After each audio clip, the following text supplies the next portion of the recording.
Top live cricket മലയാളത്തിൻ്റെ പുതിയൊരു വീഡിയോയിലേക്ക് സ്വാഗതം. ശശാങ്ക് സിംഗ് ആണ് പഞ്ചാബിൻ്റെ ഹീറോ.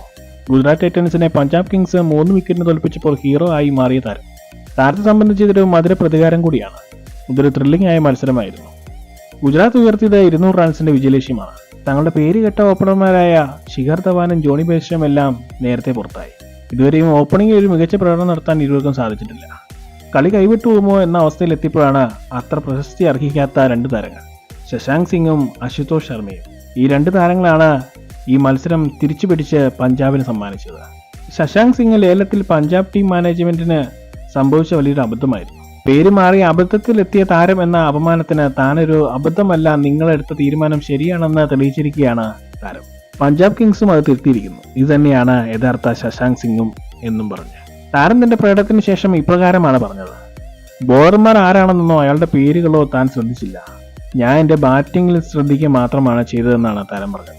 200 മുകളിൽ സ്ട്രൈക്ക് റേറ്റിൽ കളിച്ച താരം വിജയ റൺ നേടിയാണ് മടങ്ങിയത്. ഈ പ്രകടനം കൊണ്ട് താരം ടീമിൽ തന്റെ സ്ഥാനം ഉറപ്പിച്ചിട്ടുണ്ട്. കൂടാതെ തന്റെ ഒപ്പത്തിനൊപ്പം നിന്ന അശുതോഷ് ശർമ്മയും ഈ വിജയത്തിൽ മികച്ച പ്രകടനം നടത്തിയ താരമാണ്. ഇമ്പാക്ട് പ്ലെയറായി ഇറങ്ങിയ താരം ഇമ്പാക്ട് ഉണ്ടാക്കിയാണ് മടങ്ങിയത്. 8ാമതായാണ് താരം ക്രീസിലെത്തിയത്. മധ്യപ്രദേശുകാരനായ ഈ താരം സയ്യിദ് മുഷ്താഖ് അലിയിൽ 11 പന്തിൽ അർദ്ധ സെഞ്ചുറി നേടിയ താരമാണ്. ഈ താരത്തിന്റെ പ്രകടനമാണ് ഇതിൽ നിർണായകമായത്. ഈ വിജയത്തോടെ പഞ്ചാബ് പോയിന്റ് പട്ടികയിൽ 5ാം സ്ഥാനത്തെത്തിയിരിക്കുകയാണ്. ഇനിയും താരങ്ങളുമായി പഞ്ചാബ് കിങ്സ് മുന്നോട്ട് പോയാൽ പഞ്ചാബിന് എഴുത്തള്ളനാവില്ല. ഗുജറാത്തിന്റെ നായകൻ ശുഭ്മാൻ ഗില്ലിന്റെ ബാറ്റിംഗ് പ്രകടനം എടുത്തു പറയേണ്ടതാണ്. പക്ഷേ താരം ക്യാപ്റ്റൻസിയിൽ കൂടി കുറച്ചുകൂടി ശ്രദ്ധിക്കേണ്ടിയിരിക്കുന്നു. ഇത്തരം ക്രിക്കറ്റ് വാർത്തകൾക്കായി ഈ ചാനൽ സബ്സ്ക്രൈബ് ചെയ്യുക.